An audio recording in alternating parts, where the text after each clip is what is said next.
Voilà, donc bonjour à tous.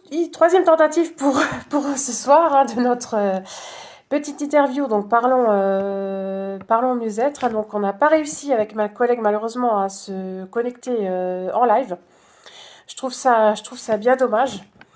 Voilà, mais en fait le but de la vidéo c'était voilà, je fais un gros effort pour moi. C'est un challenge que je me suis lancé hein, parce qu'il faut de temps en temps se lancer des défis.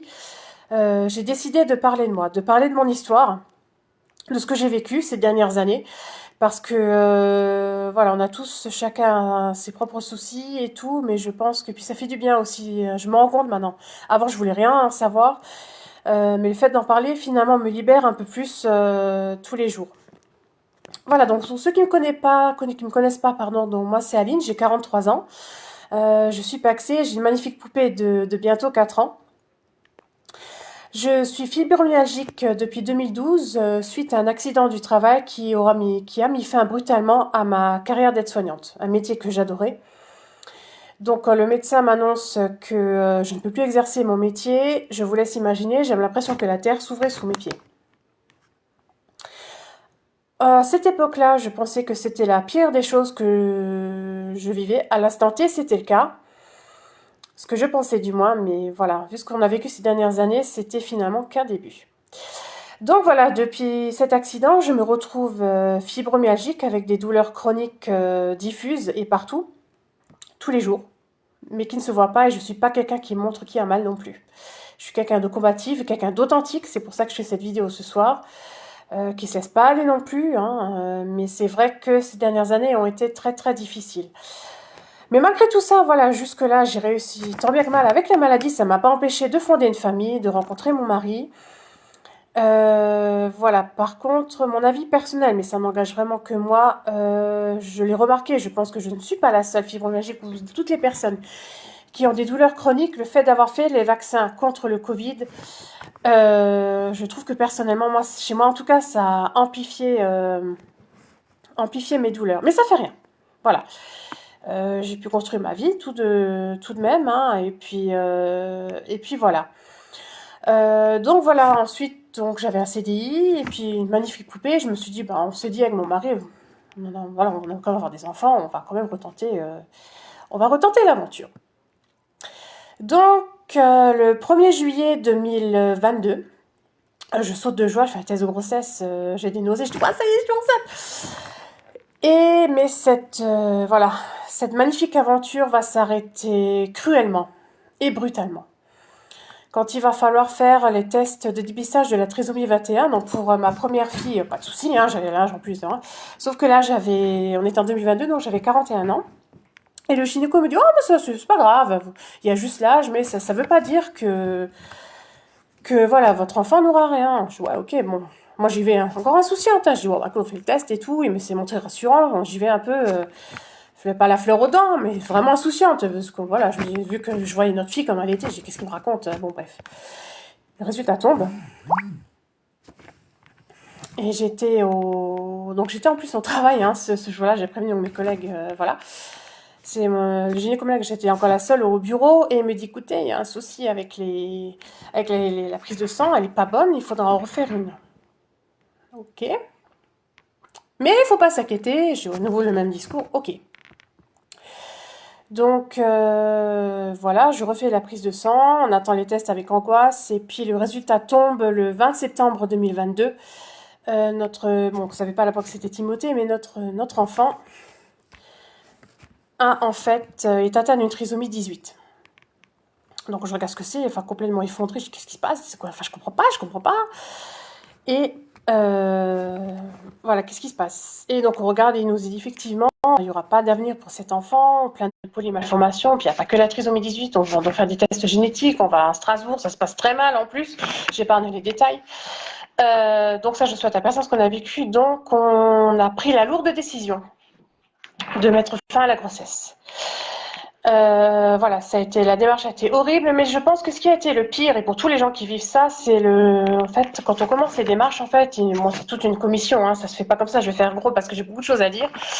Le pire pour moi a été le jour quand on fait les démarches. Donc en fait, la délicatesse de la sage-femme le jour-là nous dit oui, écoutez, hein, parce qu'en fait on a fait une IMG. En fait, il y a des médicaments à prendre qui arrêtent la grossesse et après plus ou moins selon le stade, voilà, il se déclenche un accouchement en fait. Donc nous on a eu ces fameux cachets là. Et j'oublierai jamais cette délicate sage-femme qui, avant de prendre ces putains de cachets là, hein, que moi qui suis maman dans l'âme, me dit écoutez, hein, de toute façon, vous les prenez, oui, mais sachez que c'est les mêmes cachets qu'une IVG. Mais putain, mais tais-toi quoi. Tu me dis ça à moi qui suis maman dans l'âme, et tu me dis ça. Mais moi en fait, c'est moi là et ce jour-là, on m'a mis un marteau, mais j'étais comme assommée. Et après, je me souviens plus du reste. Donc voilà, on vous laisse rentrer les 2 jours, vous revenez après à la maternité, hein, en service maternité, évidemment, il y a des bébés, vous entendez pleurer. Et puis voilà, on procède à l'IMG qui sera catastrophique, puisque en plus, l'équipe du jour était au top à Marie-Madeleine à Forbach et l'équipe de nuit, une catastrophe. Ils n'ont pas respecté les consignes données. Moi, ça a été une nuit de torture, et je vous assure, une nuit de torture, et je ne suis pas quelqu'un qui me plaint, et je pense que mes douleurs aujourd'hui ont eu un lien avec cette nuit affreuse, cette nuit-là. Elles n'ont pas écouté, elles m'ont pas écouté moi, et moi je vomissais de douleur en pleine nuit. J'ai dit mais arrêtez ça quoi. J'ai dit arrêtez, c'est déjà assez difficile comme ça. J'ai dit en plus vous n'avez pas respecté les consignes qu'on vous a dit. Je suis pas d'accord à ce que vous faites. Arrêtez tout, laissez-moi tranquille quoi. Donc la nuit se passe, l'équipe du jour arrive. Alors vraiment l'équipe du jour vraiment encore déjà l'équipe de la veille du jour super. Mais alors elle encore mais vraiment d'une humanité, mais d'une humanité. Donc elle m'a laissé tranquille et puis elle m'a accompagnée comme elle a pu. Et puis Timothée est né à midi. Donc voilà, j'ai voulu tout regarder, hein, parce qu'en plus il est sorti dans sa petite bulle. Voilà, mais c'était un moment très difficile. Donc à partir de ce moment-là, forcément mes douleurs ont décuplé, hein, forcément. Alors oui, on va me dire que oui, elle est psychologique, ce que tu as vécu, mais je tiens quand même à dire que moi qui suis quelqu'un qui se bat, quelqu'un qui avance, quelqu'un qui ne lâche pas l'affaire, je n'étais plus en capacité de marcher. Je n'étais plus en capacité de m'occuper de ma petite fille. Et ça fait rien. J'ai dit les résultats et tout. Heureusement que j'avais un bon kiné à l'époque et qui a démarré des acupunctures et tout qui m'ont aidé. Voilà, mais malgré tout ça, on n'a quand même pas perdu espoir. Donc on a fait des tests génétiques et tout. Je résume un peu. Ils nous ont dit écoutez, hein, c'est vraiment la faute à pas de chance, mais bon, vous êtes encore jeune, hein, mais ne perdez pas espoir parce que c'est arrivé, mais quasi même le gynéco nous dit mais c'est quasiment impossible que ça se reproduise pas. C'est quasiment impossible. Donc voilà, on s'est dit allez. J'ai senti de nouveau renaître l'espoir, quelque chose que j'avais perdu en moi, et puis mon compagnon aussi, donc on a clairement discuté, et puis on dit voilà, on retente, parce que je veux pas passer, j'ai pas envie d'avoir de regrets par la suite. Oui, on savait qu'il y avait, voilà, là j'étais là, mais voilà, quand je voyais ma petite fille, je dis c'est pas possible. On a quand même pris la décision de retenter l'aventure. Et puis donc on a attendu, voilà, parce que Timothée aurait dû naître au mois de mars, donc on a commencé les essais fin mars, et puis bim, je tombe enceinte tout de suite, la semaine sainte, en plus, comme je sais pas si c'était l'effet de Pâques ou quoi, wouhou, je suis enceinte. Et voilà, donc cette semaine-là était particulière en plus, puisque je vais vraiment faire court, comme j'ai beaucoup de choses à dire. La semaine-là, bon, ma petite a été très malade en plus, et entre-temps, voilà, donc ce que j'ai pas dit aussi au début, c'est que j'étais en arrêt de travail en fait du 22 septembre 2022 jusqu'au 31 mai 2023. Je prolongeais à chaque fois parce que mon état ne le permettait pas. Et puis, j'ai eu le déclic en fait pour quitter mon travail à ce moment-là parce que mon patron qui au début me disait ouais, c'est horrible ce qui t'arrive, je t'accompagne et tout, c'est terrible, je suis avec toi, prends ton temps. Ça c'était le premier jour. Après c'était, et puis je le suis par la suite hein, évidemment, je voyais déjà le ton quand il m'appelait. Oui Aline, hein, on est quand même au mois de mai, au mois d'avril, maintenant il faudrait prendre une décision, tu continues à prolonger. J'ai dit écoute, effectivement j'ai pris une décision parce que je m'en suis rendu compte que finalement les douleurs je les aurai toujours, je ne vais pas mieux physiquement, donc je prends la décision de on va s'arrêter là. Je demande la rupture conventionnelle. Et croyez-moi ou non, quand je demande la rupture conventionnelle, je sens un soulagement. Parce que c'était voilà, pour d'autres raisons, voilà, je ne vais pas rentrer aujourd'hui dans les détails, mais voilà, il fallait que je quitte ce travail qui ne me convenait plus de toute façon. Donc, ce qui fait que la même journée, en fait, je vous assure que c'est vrai, je rentre de l'hôpital avec la petite. Le matin, donc, ce coup, je me suis dit, merde, j'aurais dû avoir mes règles. Je vais quand même faire un petit test, hein, on va voir. Je fais un test de grossesse positif. Waouh, putain! Et la même semaine, le matin, et sauf que je commence à baliser parce que je me suis dit, waouh, ça allait vite. Et puis en plus, je savais que j'avais fait justement en plus un scanner pour contrôler, comme j'avais eu le Covid entre-temps. Donc c'était mélange de peur, d'angoisse, mais d'abord, la première impression, c'était quand même de la joie parce que c'est l'espoir qui était là. Et ce jour même, le même jour, je reçois donc de mon futur ex-employeur là la lettre de la convention pour la rupture conventionnelle. Donc tout, voilà, tout s'est mis en place. Donc malgré la peur, malgré le stress, au niveau professionnel, je savais que je faisais le bon choix. Et puis voilà, je savais qu'autre chose m'attendait puisque ben voilà, l'espoir, je porte l'espoir en moi, même si j'avais très peur. Mais cette grossesse, voilà, j'y croyais. Hein, puis j'en ai profité, franchement, jusqu'au bout. Donc je vais épargner parce que sinon j'ai trop de choses à dire. Donc malgré la peur et quand on aura, ça a été, j'ai fait une grossesse franchement rêvée, pas de nausées, rien, mais rien, comme pour la première fois. Évidemment, quand il a fallu refaire les tests de la trisomie, je vous dis pas dans quel état j'étais, hein, parce qu'il faut repasser par là, hein, donc je vous dis pas. Donc ça a été une erreur d'angoisse et quand les résultats tombent et qu'ils étaient négatifs, c'était le 7 juillet 2023. J'ai vraiment là, à ce moment-là, j'ai profité, mais vraiment à fond de cette grossesse. On commençait à se projeter, on a commencé à acheter des petits habits, et puis ça a été de courte durée. Malheureusement, encore une fois, quand il a fallu faire l'échographie le 30 août du deuxième trimestre, mon compagnon ne pouvait vraiment pas être là ce jour-là. Ma mère non plus, j'allais garder la petite, j'étais toute seule. Donc, surtout que tout se passait bien, j'ai pas, voilà. Donc, l'échographie prolonge, tout se passe bien, et à un moment, je vois que le gynéco, il commence à s'arrêter. À un endroit, là, près du ventre, là, il commence à pas bouger. Il me dit, écoutez, il me dit, je suis pas sûre, hein, mais je crois que l'estomac est pas en place. Je dis, comment ça, l'estomac est pas en place Ok, ça peut arriver, ça. Il dit, écoutez, je suis pas sûre, donc écoutez, je suis là, il était très humain, il me prend la main, il me dit, écoutez, je suis désolée de ce que je vais devoir vous dire, mais il va falloir retourner. J'ai dit non, non, non, non, non, non. J'ai dit non, je veux pas. J'ai dit non, non, non, non, n'y pensez même pas. Il me dit, écoute, laissez-moi. Il dit, je comprends, parce que j'ai commencé à paniquer, à hurler. Enfin, je vous laisse imaginer. Il dit, écoutez, on va aller dans un autre service. Je sais ce qui s'est passé l'année dernière. On va aller dans un autre service. Ils sont vraiment très bien, mais là, je suis désolée. Je n'ai pas d'autre choix. Eux, ils sont plus spécialisés. Je fais mon travail. Est-ce que vous êtes d'accord? Je dis, bah, de toute façon, je crois que j'ai pas le choix non plus, quoi. Hein. Donc, je sors en pleurs, j'appelle mon compagnon en pleurs, ils font les démarches, et puis l'échographie, je crois qu'elle a lieu, maintenant je ne sais plus exactement, elle a lieu très vite. Donc, effectivement, c'était à Strasbourg, donc le chemin, je vous dis pas le fait de le refaire, une catastrophe. Dans un autre service, c'était le service du docteur Minella, alors, si j'ai vraiment, eux, ils sont vraiment hyper humains, encore aujourd'hui, je les remercie. Donc, très humain, très doux, quelqu'un de docteur Minella, très doux, même les secrétaires, les sages-femmes, mais vraiment très doucement, très humainement, vous accompagnent, prennent la main tout le temps, ils disent, vous savez pourquoi vous êtes là, donc ils recommencent à blablater, oui, nanani, nanana.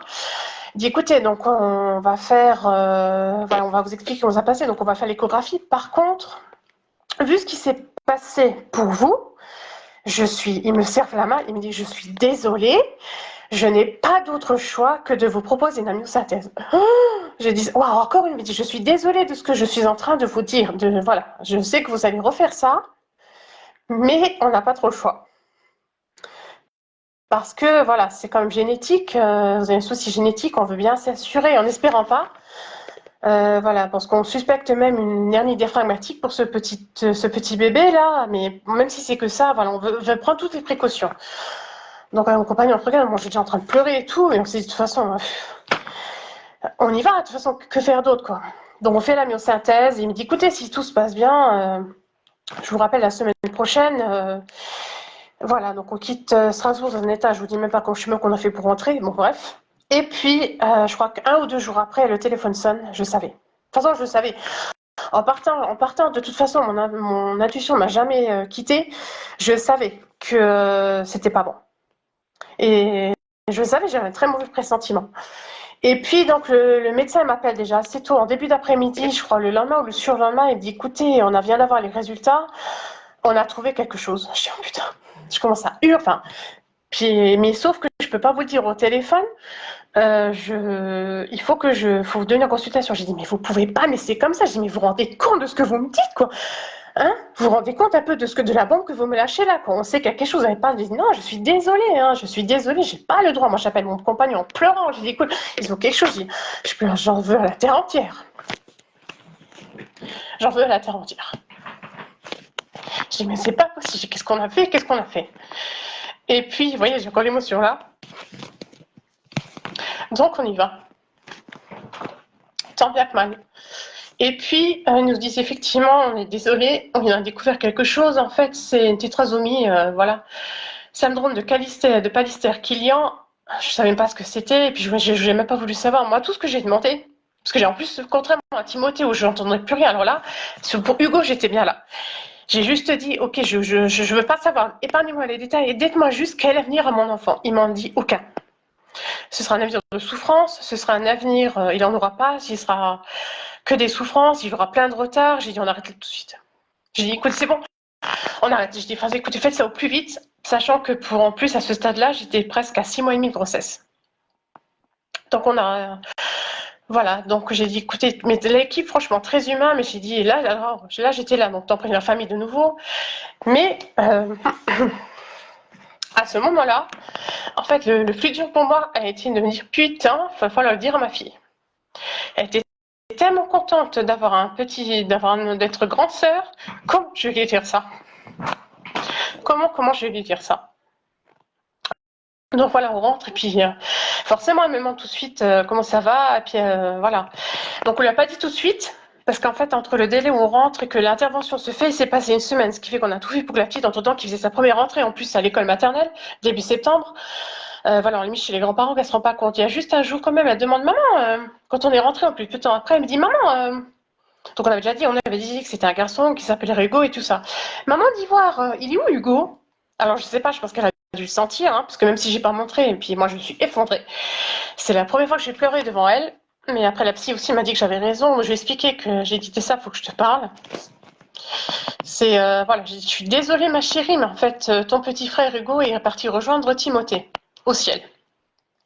Donc moi je me suis effondrée et la réaction de ma fille de 3 ans à cet instant-là, c'était de me faire un gros câlin. Voilà.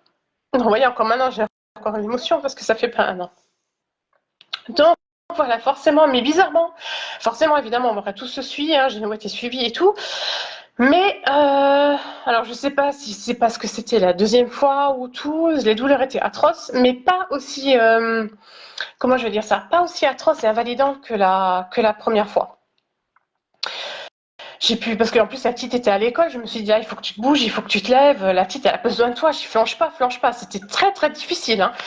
Parce qu'à ce moment-là, il y a une expression, je ne sais plus d'où j'ai entendu, mais qui est juste et qui dit que vos enfants sont vos bourreaux et ils sont ceux qui vous sauvent. Mais c'est bien vrai. Donc j'ai trouvé la force, voilà, de m'occuper de la petite malgré tout, malgré cette douleur. Voilà. Et puis donc voilà, la douleur était là, mais je me suis dit, ok, bon, on a ça, on va s'en sortir avec mon compagnon, on va s'en sortir, hein, on va s'en sortir. Justement, entre-temps, voilà, ce qui m'a donné aussi l'élan, c'est que voilà, je savais au niveau boulot, ça n'allait pas pour plein de raisons. Donc le fait de quitter, ça m'a donné aussi un élan supplémentaire. Et puis la petite était là, mon mari était là. Et j'ai promis à mes garçons, parce qu'après il y a eu plein aussi de rebondissements, de vivre 4 fois plus. Parce que quand on a fait la première IMG pour Timothée, donc son petit corps était à Nancy, et là, comme tout était à Strasbourg, en fait, on a fait les démarches, je vous épargne les détails et tout.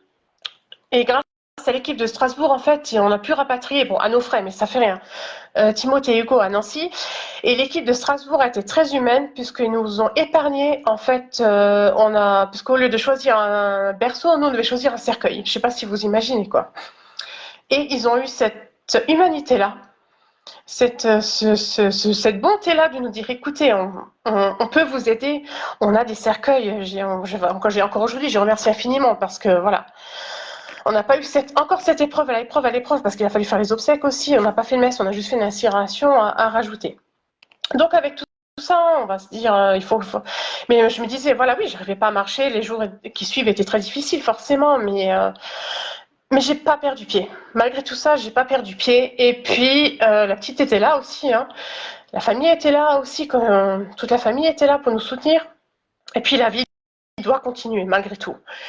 Donc voilà, j'ai commencé donc mon sport, puis le fait de ramener la petite à l'école. Bon, au début, c'est vrai que je ramenais la petite à l'école, je me sauvais, je supportais pas en fait. Et puis en plus, pas de bol pour moi. Il y avait des femmes enceintes à peu près à mon terme, je supportais pas de les voir, hein. C'était une torture, hein. Je supportais pas. C'était pas de leur faute, hein. Mais je supportais pas de voir une poussette, je supportais pas de voir un bébé, je supportais, mais rien, je supportais rien. Donc le premier mois, c'était vrai, je cherchais la petite à l'école, je me dépêchais comme je pouvais pour quitter vite l'école, vite le changer de trottoir, pour aller chez nous et puis se concentrer vraiment sur nous, quoi. Donc je me suis vraiment très renfermée aussi un petit peu de septembre, je vais dire, allez, de septembre jusqu'à ouais, novembre. Et puis, voilà, novembre, je me dis, il faut quand même que je fasse. Entre-temps, bon, j'ai fait les démarches pour s'inscrire à Pôle emploi, donc France Travail maintenant. Comme du coup, j'ai une RQTH suite à mon AT, donc je me suis, il y avait le duo-day qui s'est proposé à moi, puis entre-temps, j'ai eu une conseillère qui est super à Pôle emploi. Elle m'a dit, écoutez, il y a une journée qui s'appelle duo-day, c'est pour, voilà, c'est quand vous êtes en situation de handicap, machin, si vous participez à une journée, si vous voulez, vous êtes avec moi toute une matinée à Pôle emploi. Où je vois, super, bon. Et en fait, là, j'ai eu le déclic. Donc entre-temps, j'avais commencé un bilan de compétences, j'étais enceinte du Hugo, j'avais commencé un bilan de compétences que donc j'ai arrêté et je me suis dit, il faut que j'aille jusqu'au bout. Donc j'ai repris ce bilan de compétences que j'avais arrêté pour mon fils. Et puis, en fait, après, c'était logique. Donc, j'ai fait, voilà, ce qui en est ressorti, c'est la formation de conseil en insertion professionnelle, avec tous les tests et tout. Et puis, voilà, j'ai fait le duo day, et puis là, ça m'a donné le déclic, donc voilà, vraiment pour me mobiliser, pour me bouger, en fait. Le pied à l'étrier, tout simplement pour se bouger. Et, euh, et voilà, donc on est en novembre-décembre. Bon, après, il y a les vacances et tout. Et puis, voilà, je commence à mes recherches. Et puis, je vois que ce métier, finalement, me plaît bien. Et il va falloir attaquer la phase ouais, novembre-décembre, je laisse tomber. Et vraiment, c'est vraiment surtout en janvier, après les vacances de Noël, en fait. J'ai vraiment eu un déclic. Je me sentais, une collègue à moi m'a dit aussi, tu verras, tu sentiras quand ce sera le moment. Et là, c'était le moment. Là, c'était le moment. Je me suis dit, ça y est, maintenant, de toute façon, maintenant, tu pourras plus les faire revenir. Ils sont avec toi. Vas-y. Donc début d'année, maintenant je ne pourrais plus vous dire la date, donc je commence à faire les démarches et puis ma conseillère me dit écoutez, ce serait bien de faire une immersion en entreprise parce qu'il faut bien sécuriser votre projet. Je dis ouais, pas de souci, je me là maintenant ça va mieux, nanani, nanana. J'ai toujours encore des douleurs, hein, je dois voir le médecin et tout, mais ça fait rien, je continue, j'y vais. Voilà, malgré les douleurs et tout ça, on continue, on n'abonne pas, on y va. Et puis donc je, j'appelle pour des stages et tout de suite je contacte l'école de la deuxième chance pour une immersion de Forbach, tout de suite qui me prend sans problème. Et là j'ai le déclic. J'ai début en janvier, j'ai le stage donc du 12 au 14 mars. Mais là, j'ai le déclic parce que, bon, elle s'excuse parce qu'entre-temps, elle n'a pas fait attention, il n'y avait pas d'élèves, mais ça fait rien. J'ai pu poser plein de questions pendant ce temps-là, je les remercie encore.